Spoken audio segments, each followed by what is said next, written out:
Bienvenidos sean todos ustedes, estimados doctorandos y doctorandas, que ya tienen a cargo aquí también conjuntamente la voluntad y el deseo de superación para seguir esta asignatura que es Filosofía Universitaria.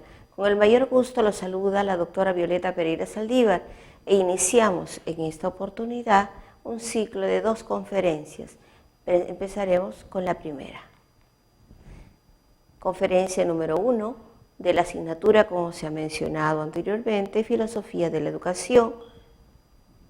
Con mucho gusto para ustedes. Esta primera conferencia tiene como título Ciencia y Filosofía. Los contenidos temáticos que vamos a tener a bien desarrollar en esta primera conferencia son los siguientes. En primer lugar, una breve introducción. Posteriormente vamos a ver diversos aspectos de la ciencia, haremos lo propio con la filosofía y después vamos a hacer como una conjunción de ambos términos, que precisamente recibe el nombre de esta conferencia, filosofía y ciencia. En primer lugar empezaremos con la introducción. Se dice que la filosofía, de hecho, es una manifestación cultural como lo podrían ser, por ejemplo, la teología. Desde esa perspectiva vamos a apreciar que no es necesariamente universal. Ahora bien, vamos a hacer una clara distinción al respecto.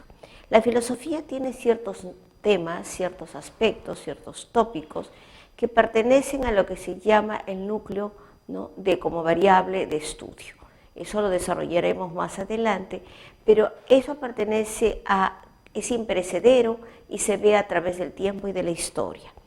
En ese aspecto se lo estudia lo que le llamamos también la filosofía sistemática. ¿Cuáles son esos temas que son recurrentes, que son transversales a través del tiempo? Ejemplos de ellos podríamos tener el origen del hombre, el destino del hombre, el bien y el mal, la existencia o no de un espíritu de alma, etcétera, etcétera. Pareciera que esas son preocupaciones que se pierden en el tiempo y que son comunes en diferentes espacios y en diferentes tiempos, en el desarrollo evolutivo del ser humano. Pero evidentemente también hay ciertas particularidades que se van a dar dado precisamente por el contexto que rodea esa manifestación cultural. Por eso se dice que no es universal en todos sus aspectos, solamente en algunos, y luego también evidentemente que no es eterno, porque va a ser las concepciones filosóficas, y a eso vamos a referirnos después con los paradigmas, pueden ir cambiando.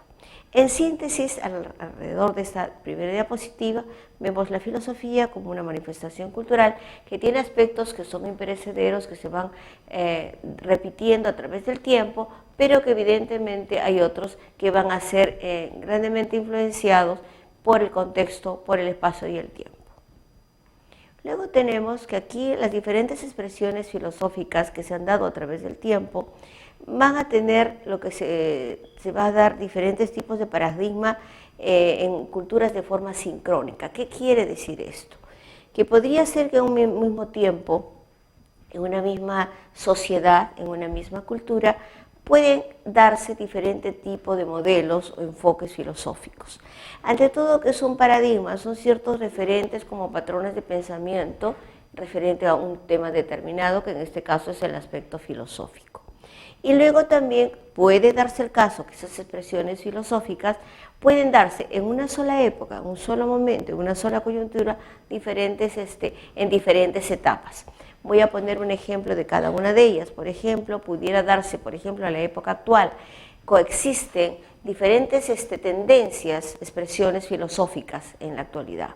Y luego también podríamos dar un ejemplo del segundo caso, lo que se refiere a que, por ejemplo, el paradigma de la antigua filosofía griega se ha dado, por ejemplo, en el Renacimiento, no solamente en la Edad Antigua, sino también, por ejemplo, en el Renacimiento. Luego pasaremos a enfocar lo que es la ciencia.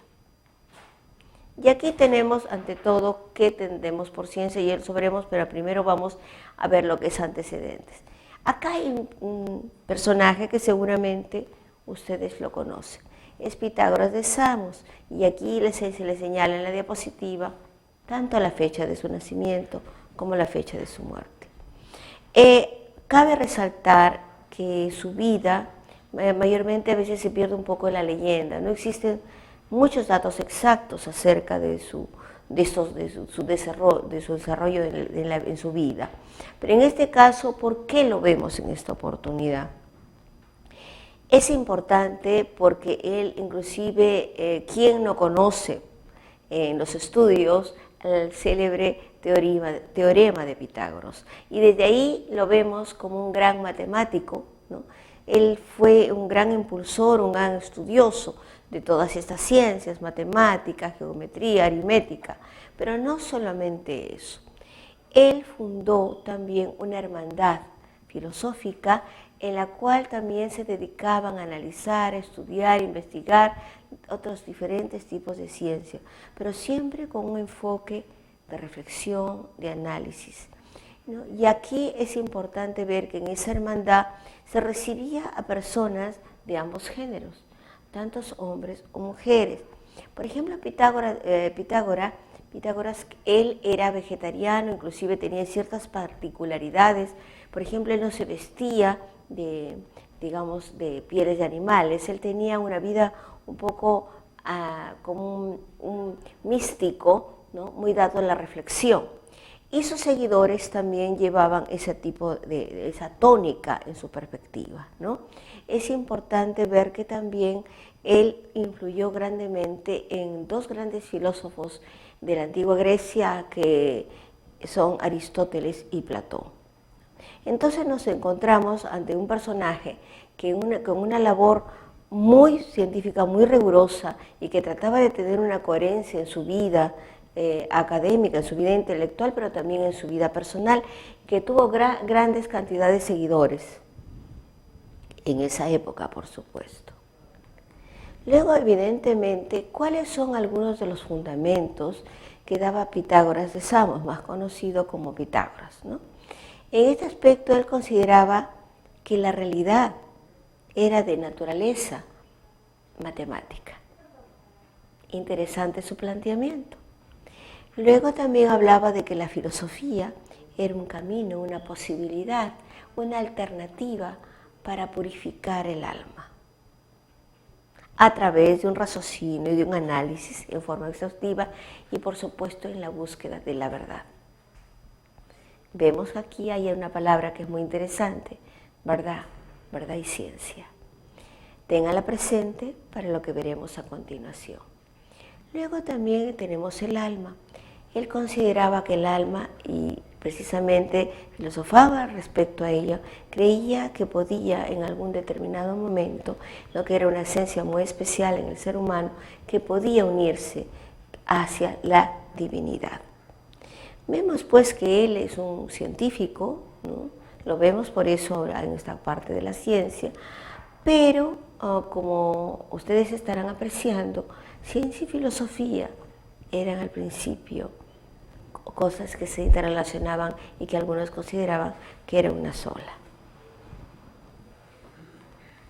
Posteriormente vamos a tener que se dio el marco de acción de la filosofía en forma mucho más detallada, más concreta, más específica.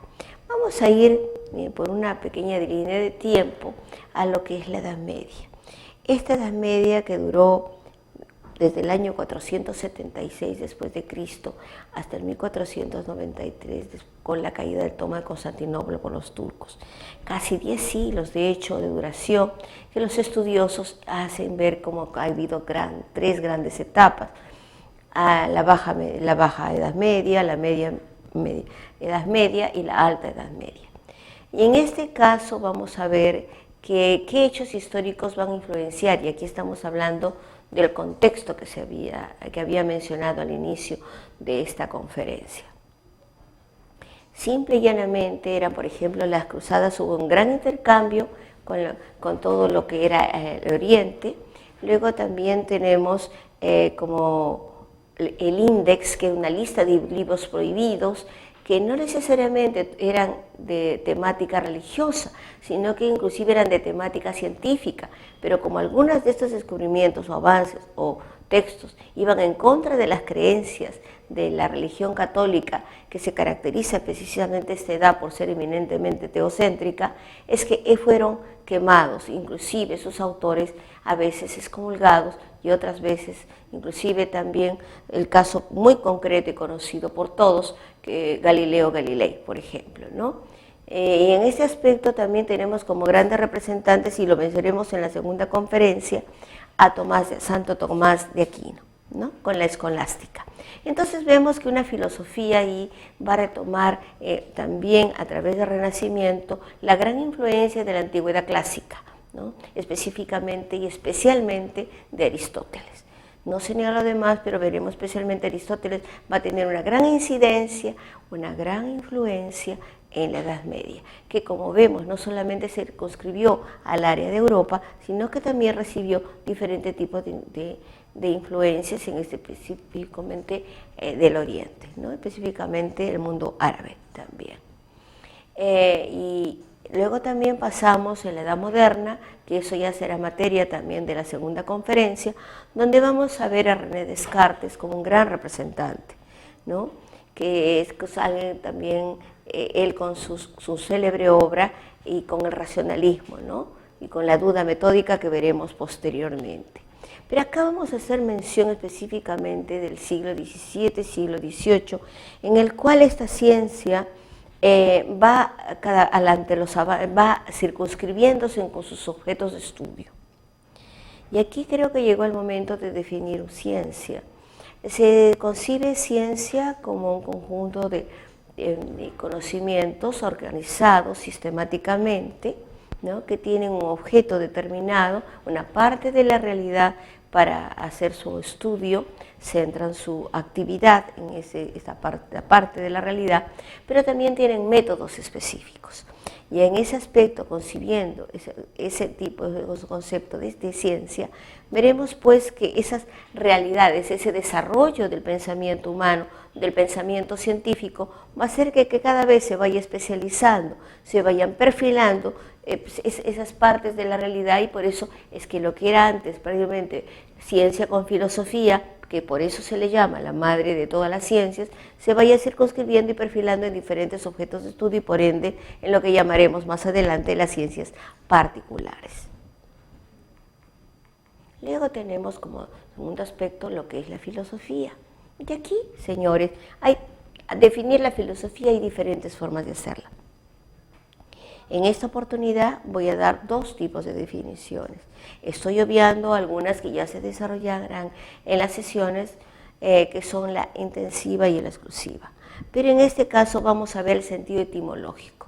Filosofía proviene de dos palabras, filosofía. Filo es amor a la sabiduría, filio es sabiduría, amor a la sabiduría. Eso significa filosofía, amar. Y otra cosa, se lo significa, trascendiendo un poco lo que es la etimología, el saber por el saber, el amor a la verdad. Por eso es que también existe esa asociación ciencia y filosofía. Pero aquí vamos a detenerlos de manera más profunda en lo que es el genético. Esto tiene que ver, esa definición de tipo genético de la filosofía, la vamos a ver de acuerdo al origen, a la procedencia, de dónde surgen las escuelas o expresiones de tipo filosófico. Y acá vamos a ver dos grandes vertientes, Oriente y Occidente. No podemos dejar de lado que, por ejemplo, el Oriente, que se indica para aquellos que defienden que el origen de la filosofía está en esta parte del mundo, en el siglo XV a.C., específicamente con los hindúes. Pero también hay otros logros culturales en ese aspecto de los chinos, de la antigua China, inclusive también los persas y luego también Egipto. Y aquí me voy a detener un momento porque decirles que inclusive verán ustedes cuando en forma más exhaustiva analicen e investiguen al respecto, van a ver que muchos de los antiguos filósofos griegos tuvieron conocimiento, aproximación con Egipto, ¿no? Y en este aspecto vamos a ver, sin desconocer los logros y los avances que tuvieron en el Oriente, vamos a perfilar como el origen de la filosofía en Occidente, específicamente en el siglo VI antes de Cristo. Y ustedes saben bien que en las ciudades-estado se distinguieron dos, Atenas y Esparta. Específicamente, bueno, tenían ambos sus propios ideales educativos, pero Atenas evidentemente tenía más tendencia a todo lo que eran las artes, las ciencias, y diferentes tipos de manifestaciones, y los espartanos eran evidentemente un ideal eminentemente físico y guerrero.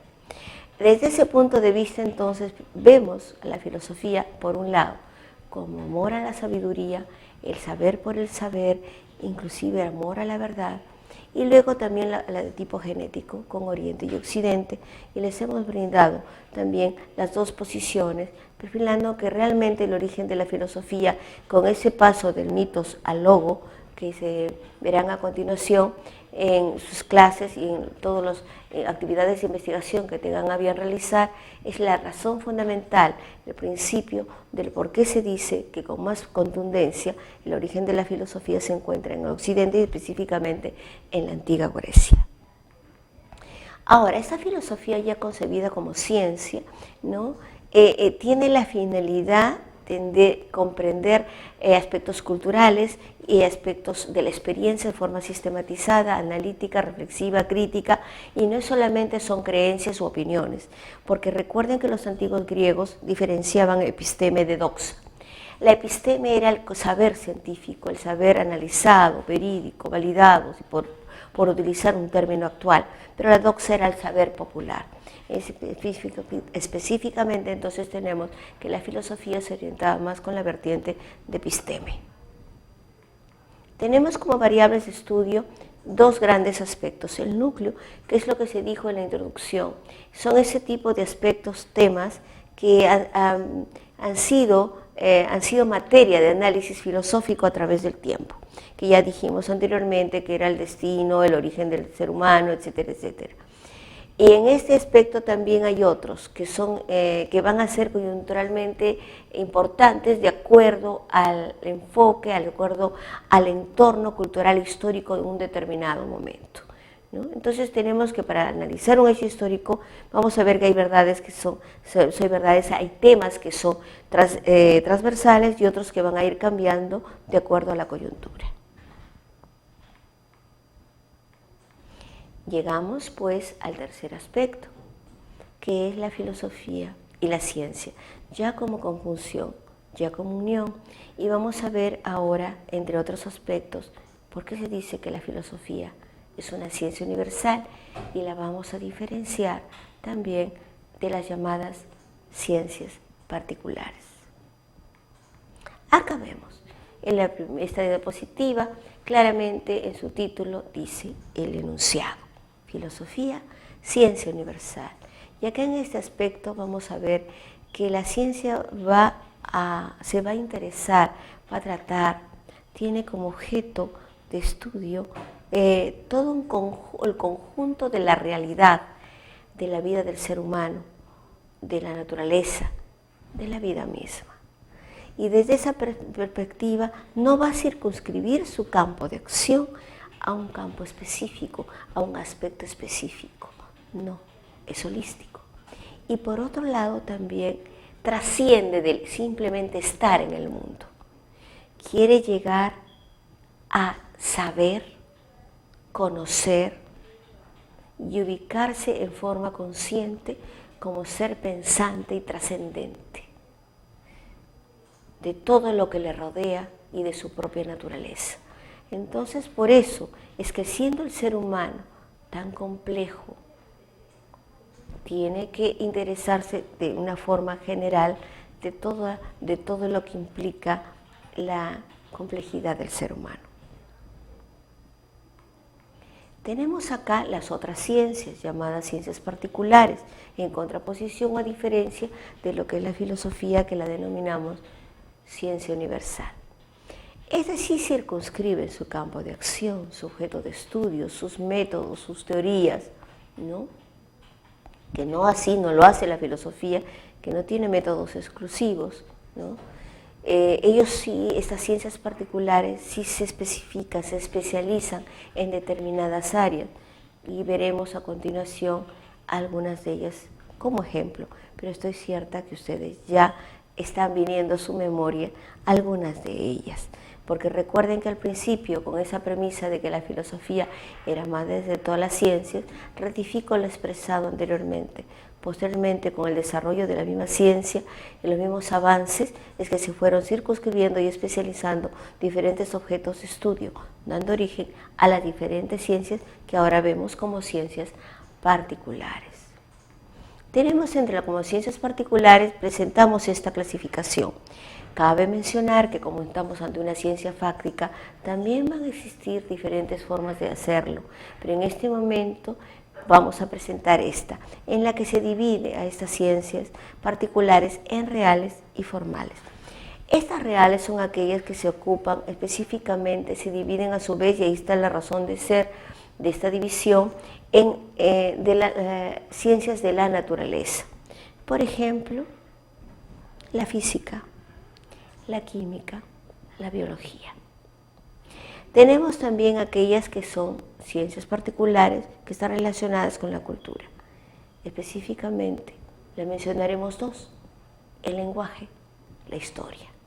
Y específicamente las nombro porque de esto va a tener una cierta relación con la segunda conferencia que veremos acerca de esta asignatura de filosofía de la educación. Entonces pasémonos, después de haber visto la división de las reales, pasemos a las formales. Como vemos, si bien en las primeras, en las reales, se basan en hechos humanos, evidentemente, ¿no? Son las que podríamos, y ciencias naturales, ciencias humanas y ciencias de la naturaleza, las formales centran su campo de atención en conceptos mentales, en entes intelectuales.